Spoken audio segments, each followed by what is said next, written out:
Salut à tous et bienvenue dans ce nouveau podcast. Aujourd'hui, je vais interviewer Ikom Guy. Salut Ikom Guy, est-ce que tu vas bien? Salut, salut, ça va et toi? Ouais, je vais bien. Est-ce que tu pourrais te présenter pour les personnes qui ne te connaîtraient pas? Ouais, bien sûr. Donc moi, c'est Ecom Guy de Twitter. Certains peut-être me connaissent. Donc qu'est-ce que je fais principalement? Je fais principalement de l'e-commerce et plus précisément du dropshipping sur Pinterest. Ce qui fait que ça me diffère un petit peu des autres dropshippers, on va dire, qui utilisent des sources de trafic plus classiques. Et Mhm. voilà, j'essaie de donner un maximum de valeur sur Twitter pour aider les gens à se lancer dans l'e-com, qu'ils soient débutants ou alors avancés. Ok, donc c'est ça ton activité principale actuellement? Ouais, exactement. Exactement. Moi, j'ai commencé le drop il y a plus de 2 ans maintenant, quand j'étais encore étudiant. Aujourd'hui, je vis complètement de ça. On va dire qu'au niveau de mes sources de revenus, le dropshipping, ça représente environ 85%, 85% de mes sources de revenus.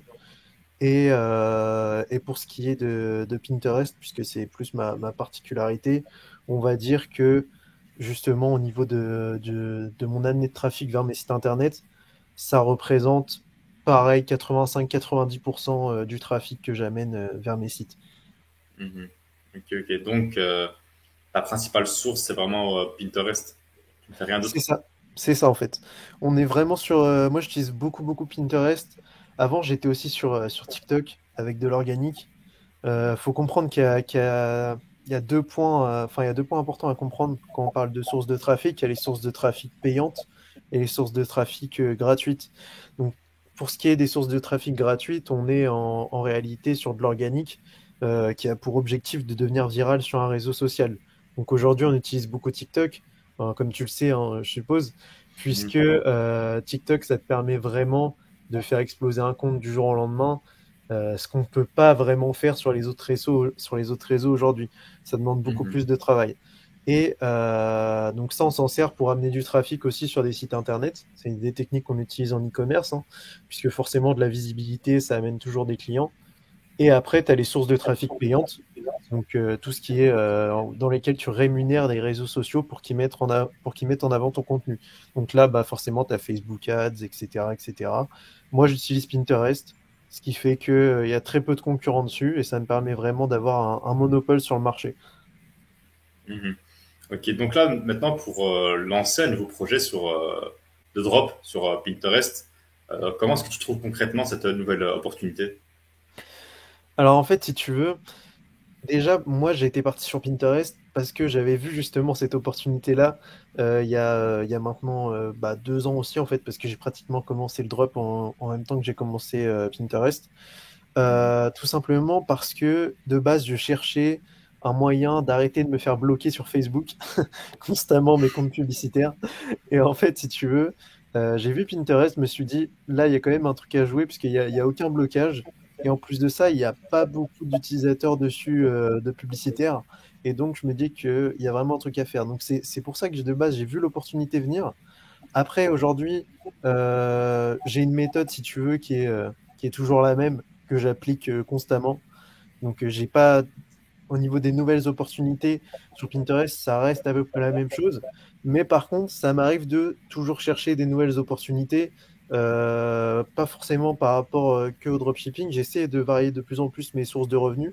Je trouve ça intéressant. Et en plus de ça, le dropshipping, c'est quand même, on va dire que tu fais un peu toujours la même chose.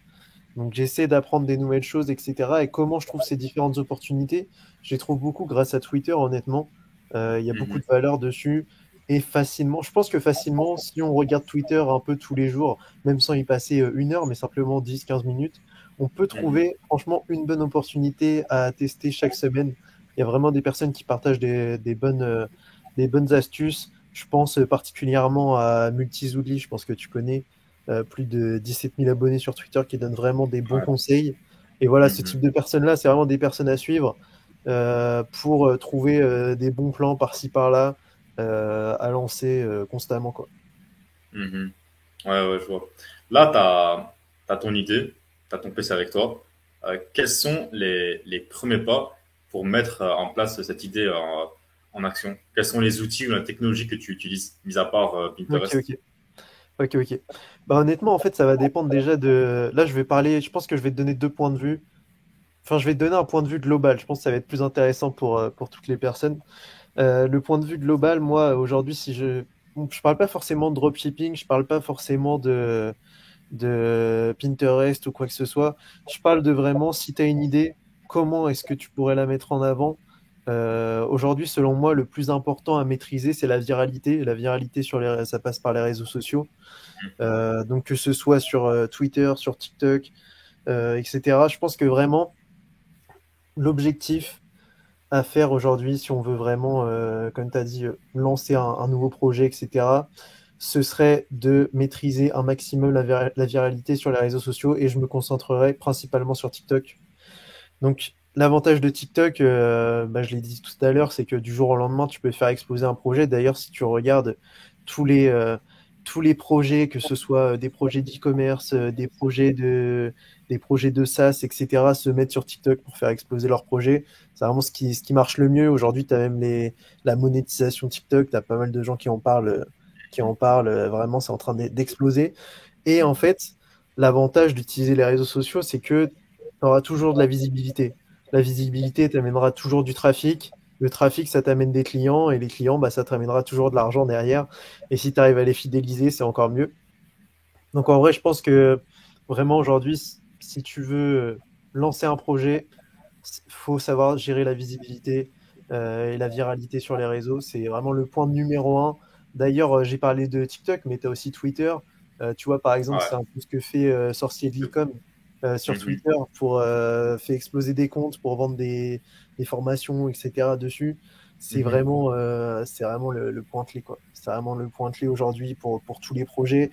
Tu l'as vu encore récemment avec Sendshort de Vicente qui l'a C'est lancé vrai, sur Twitter, ça a explosé. de C'est en ouf. fait tout projet, même si tu as le meilleur projet au monde, si tu sais pas gérer cette viralité, bah, ton projet va servir à rien et tu vas rien faire dessus. Totalement. Ouais, t'as totalement raison c'est à ce niveau-là. C'est vrai que du coup, en vrai, pour avoir vraiment une bonne base, c'est vraiment de faire de la création de contenu dans un premier temps, créer ce persona, ce personnage, puis ensuite, grâce à ça, avoir une certaine viralité, dépendant de de ce que les gens ont trouvé chez toi. C'est Mais ça. ouais, en fait, ça dépend vraiment énormément de ton audience. Mais là, pour les personnes qui voudraient se lancer sur Pinterest, quelles seraient les bases à avoir et à comprendre? En fait, pour toutes les personnes qui se reconnaîtraient en toi directement. Ouais, ok, je vois. En gros, pour Pinterest, faut vraiment comprendre que c'est différent quand même des autres réseaux sociaux pour amener du trafic. Il y a plusieurs points clés qui sont à respecter. Déjà, le premier point clé, il faut comprendre que le persona type de Pinterest, c'est une femme de 30-35 ans. Donc déjà, à partir de là, tu sais qu'au niveau du choix des produits, tu vas être quand même limité à des produits orientés vers les femmes, puisque ça Mhm. représente, on va dire, 70-80% de la plateforme, c'est que des femmes dessus. Ouais. Donc ça, c'est quand même important à savoir. C'est vraiment le premier point pour se lancer sur cette plateforme-là. Il y a également d'autres points qui sont importants au niveau du choix des produits. T'as pas toutes les niches enfin, tu peux pas vraiment t'orienter sur toutes les niches. C'est pas un réseau social, si tu veux, qui est autant développé comme Facebook. Donc en fait, au niveau de ton ciblage, tu vas pas pouvoir être aussi précis. Par exemple, si tu as une niche très précise, je sais pas, que ce soit les comics ou les mangas, ça va être compliqué d'avoir un bon ciblage sur Pinterest, puisque Mhm. le ciblage n'est pas assez précis. Il va vraiment falloir avoir des produits qui sont assez mainstream là-dessus pour essayer de cibler un maximum de personnes. Donc, tu vois, typiquement, tout ce qui est produits de niche très populaires comme la décoration, les animaux, la santé même, ces niches-là, c'est des niches que tu retrouves un peu sur toutes les plateformes et ça fait pas exception sur Pinterest. Ça fait pas exception sur Pinterest. Et tu as un autre avantage là-dessus, c'est que sur Pinterest, c'est des personnes qui ont un très bon pouvoir d'achat. Donc en fait, si des personnes viennent de TikTok par exemple, ou ils galèrent à vendre des produits, disons que tu as une marque de produits avec un prix moyen qui tourne aux 60-80 euros, ça va être très compliqué de vendre sur TikTok, tu vas galérer. Sur Pinterest, c'est pas le cas, tu peux vraiment vendre des produits à 100, 200, 300 euros sans aucun Mhm. problème. D'ailleurs, j'ai l'exemple bah, d'un élève que j'ai eu. Je vais donner son arrobas sur Twitter au cas où ça intéresse des personnes. C'est @ecomstudent qui avait un produit, un panier moyen à plus de 100 euros. et pourtant il tapait 10K day sur Pinterest. Donc voilà, vraiment, vraiment insane. Tu peux vraiment Ouais. vendre des produits très très chers, et ça franchement, c'est cool. Ça, franchement, c'est cool. Après, Pinterest, honnêtement, faut pas aller dessus en se disant que tu vas faire un braquage comme sur Facebook Ads, tu vas taper 0 à 10K day en 3 jours. C'est Mhm. plus une vision long terme comme tu peux retrouver sur Google Ads si tu veux. C'est-à-dire Ouais. que tu vas lancer un shop, il va tourner tranquillement pendant 6 mois, un an, tu vas pas toucher aux publicités, tout va tourner sans rien que tu fasses. Et ça, c'est vraiment insane. Ça, c'est vraiment insane pour le coup. Alors, tu peux aussi scale plus agressivement, mais généralement, Pinterest est plus utilisé pour une vision beaucoup plus long terme, très, très passif. C'est-à-dire que tu vas avoir des shops qui vont tourner en passif tous les mois. J'ai encore partagé, c'était le mois dernier, je crois, au début du mois, un shop à moi qui tourne, tu vois, simplement à 5 euros de pub par jour. Et 5 euros de pub par jour, il me ramène entre 500 et 600 euros de bénéf net par mois, sans rien faire. C'est-à-dire que là, Waouh. il tourne depuis 6 mois, j'ai rien touché. En termes de dépenses, c'est 5 euros, ça fait donc attends, ça fait ouais, 150 euros de budget mensuel pour 600 euros de pur bénéf. Ouais, c'est ça. Vraiment, ça sert vraiment des. En gros, je crois que je fais 1005 de CA sur ce shop-là, environ par mois. Mais déjà, j'ai un bon bénéfice sur le produit, je fais une bonne marge. Et vu que je fais des ROAS qui sont énormes, bah justement, c'est vraiment des shops qui te ramènent énormément d'argent pour au final pas tant de CA que ça, mais le bénéfice est vraiment énorme. Après, j'ai des shops aussi hein, qui font des bons CA sur Pinterest. Là, j'ai un shop, je le scale à peu près à 4-5K day en ce moment sur Pinterest. Donc, en fait, tu peux vraiment adopter plusieurs stratégies, mais si tu as une stratégie, tu vois, qui est beaucoup plus long terme, beaucoup plus passive vis-à-vis de ta publicité, Pinterest, c'est vraiment excellent par rapport à ça. Tu n'auras pas besoin de regarder tes pubs tous les jours. Typiquement, là, le compte que je t'ai dit, je regarde les pubs, je les regarde une fois par mois. Je regarde juste ce que ça donne niveau rentabilité. Et voilà, généralement, je touche même à rien. Et voilà, c'est vraiment énorme par rapport à ça, honnêtement. Comment est-ce que tu valides la niche sur le marché Pinterest? Alors, en vrai, sur Pinterest, pour valider, moi, j'utilise une stratégie qui est toujours la même. Déjà, je passe pas forcément par des sites de niche. Je sais que des personnes n'aiment pas forcément faire des sites généralistes. Moi, c'est ce que je fais, tout simplement parce que j'utilise une stratégie de testing de masse. Comme j'aime bien le dire sur Twitter, drop de racaille, tu vois. C'est-à-dire Mhm. que tu prends tout ce qui marche, t'envoies tout, t'envoies 5-10 testings par jour, 5-10 produits par jour, tu vois ce que ça donne. En fait, j'utilise cette stratégie tout simplement parce que, selon moi, en fait, quand tu pars d'un produit sur lequel tu as du mal à être rentable dès le début, quand tu vas le scaler, ça va être très compliqué d'être rentable. Alors, autant faire un gros tri dès le début, garder ce qui marche, ce qui est le plus rentable, et scaler ce qui est le plus rentable. Et là, au moins, tu vas pas galérer. Après, chacun sa philosophie, on va dire, par rapport à ça. Moi, perso, c'est ce que je préfère faire. Et c'est ce qui fonctionne pour moi. Donc en fait, en réalité, pour répondre à ta question, tout simplement, je teste un maximum de produits.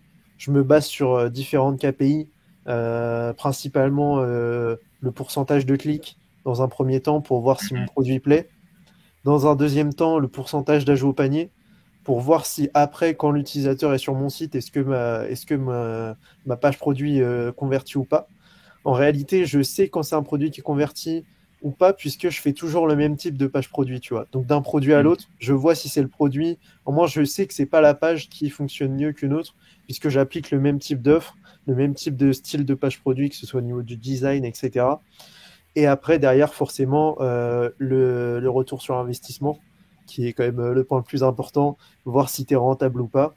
Si tu es rentable, eh ben, c'est parfait. Si t'es pas rentable, justement, il faut faire ces différents ajustements, que ce soit au niveau des publicités, voir s'il y en a qui fonctionnent moins bien que d'autres, voir si ta page produit, tu peux pas l'améliorer, ton offre, etc. Ce que je conseille vraiment, c'est de se focus sur l'offre. C'est le point le plus important sur une page produit. Faire une page produit super belle, c'est bien, mais c'est secondaire. Le point principal, c'est l'offre. C'est toujours ça qui va faire acheter un client ou non. Mhm. Et là-dessus, c'est vraiment primordial de se concentrer dessus. Et si ça ne marche pas comme tu veux, tu fais comment? Si ça marche pas, honnêtement, c'est soit, comme je t'ai dit, j'améliore tout, j'améliore l'offre. Si ça marche toujours pas, bah, au bout d'un moment, je passe à un autre produit. L'avantage en drop, c'est que t'es pas comme une marque, t'es pas focus sur un produit et t'as pas le choix de le faire fonctionner. Mhm. En drop, il y a des milliers de produits. Si ça marche pas, passe au suivant et te prends pas la tête, quoi.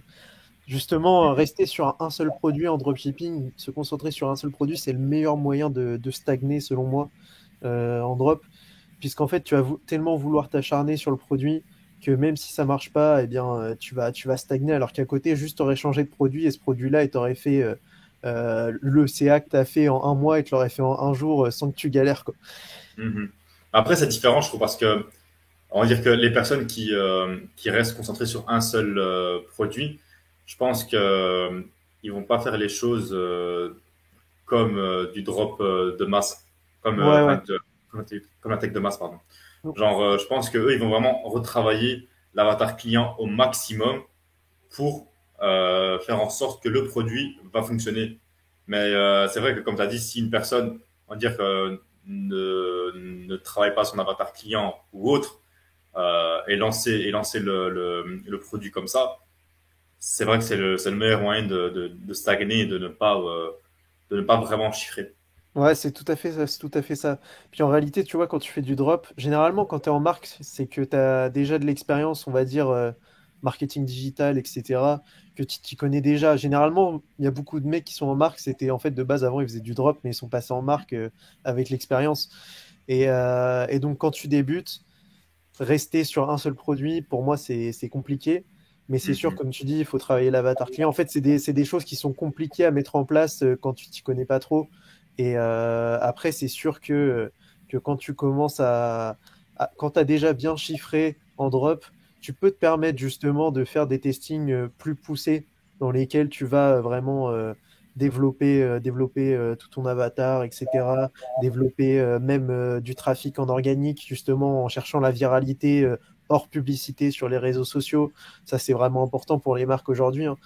Ouais. Tu le vois, toutes les grosses marques, ils ont des gros comptes sur Insta, gros comptes sur TikTok, et c'est pas Mhm. pour rien, c'est parce que ça amène déjà de la proximité avec le public, ça amène une bonne image de marque, et derrière, ça amène aussi du trafic et de l'argent. Mhm. Il y a pas de magie par rapport à ça, c'est, c'est vraiment, Ouais. ça Mais a vraiment pour toi, est-ce que besoin. le produit winner existe? Pour moi, le produit winner existe forcément. Il n'y a pas forcément. Je sais que c'est. Bon, là, je sais qu'en disant ça, je me mets la moitié des personnes avec qui je travaille à dos, mais c'est pas grave. En vrai, selon moi. Alors après, il faut voir la définition de produit winner. Pour moi, il n'y a pas de produit magique dans lequel tu vas lancer et tu vas énormément chiffrer. Il y a des connaissances à avoir. Faut savoir ce que tu fais. Faut savoir travailler. Mais il y a des produits qui fonctionneront mieux que d'autres. C'est sûr et certain. Après, il y a une part de chance aussi. Parfois, tu vas lancer un produit au bon moment, à la bonne période, etc. Mais, euh, mais si tu fais deux fois les mêmes choses, disons avec deux produits différents, que tu t'appliques autant sur les deux, il y aura forcément un produit qui sortira plus du lot. Et donc, en fait, si tu veux, moi, c'est justement cette stratégie-là que j'utilise. Je mets tous les produits au même piédestal, je les teste tous pareil. En fait, je vais en tester 10, et au bout des Mhm. 10, je vais me dire, OK, sur les 10, lesquels sortent du lot? Et tu vois, à partir de là, je vais pas chercher le produit winner en testant 100 produits vraiment. Mais tu vois, par exemple, sur 10 produits, je vais en garder deux trois. Et les autres, je vais me Mhm. dire, OK, les autres, c'est un peu la galère, je vais galérer à les faire chiffrer. Et parfois, je garde des produits sur lesquels je suis pas forcément rentable parce que je sais que je vais réussir à les rendre rentables sur le long terme. Ouais. Quand est-ce que tu passes au projet suivant dans ce cas-là? Généralement, en fait, j'ai pas forcément je me concentre pas sur un produit, tu vois, sur lequel je vais focus à fond pendant un mois. Des produits, j'en lance tous les jours, tu vois. Là, je dois être en moyenne à 10-15 testings par jour, donc 10-15 produits par jour. Ce Mhm. qui fait qu'en fait, les produits, je- quand je sais qu'ils fonctionnent, je les envoie en scaling. Après, je fais du retargeting et en fait, je les lance pas plus loin que ça. Tu vois, j'ai pas de projet de les envoyer en marque, etc. Moi, ça m'intéresse pas forcément dans ma vision. Mhm. Donc, en réalité, passer au projet suivant, pour moi, tous les jours, c'est un nouveau projet puisque tous les jours, je relance des nouveaux produits. Donc, j'ai pas de projet développé comme on pourrait avoir en marque, etc. Mais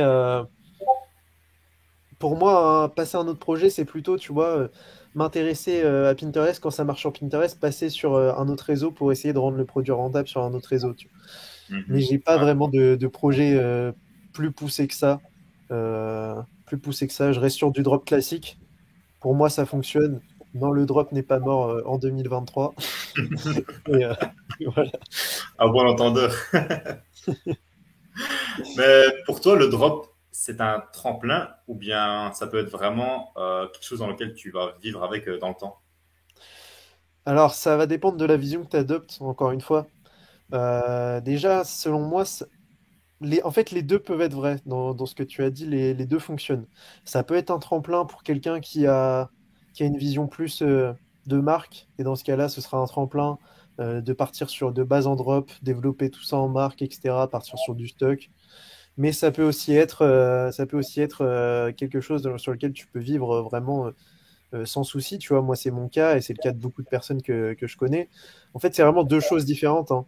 La marque et faire une marque et faire du drop classique, c'est deux choses différentes, mais les deux Mhm. fonctionnent. Après, ça dépend comment tu t'adaptes.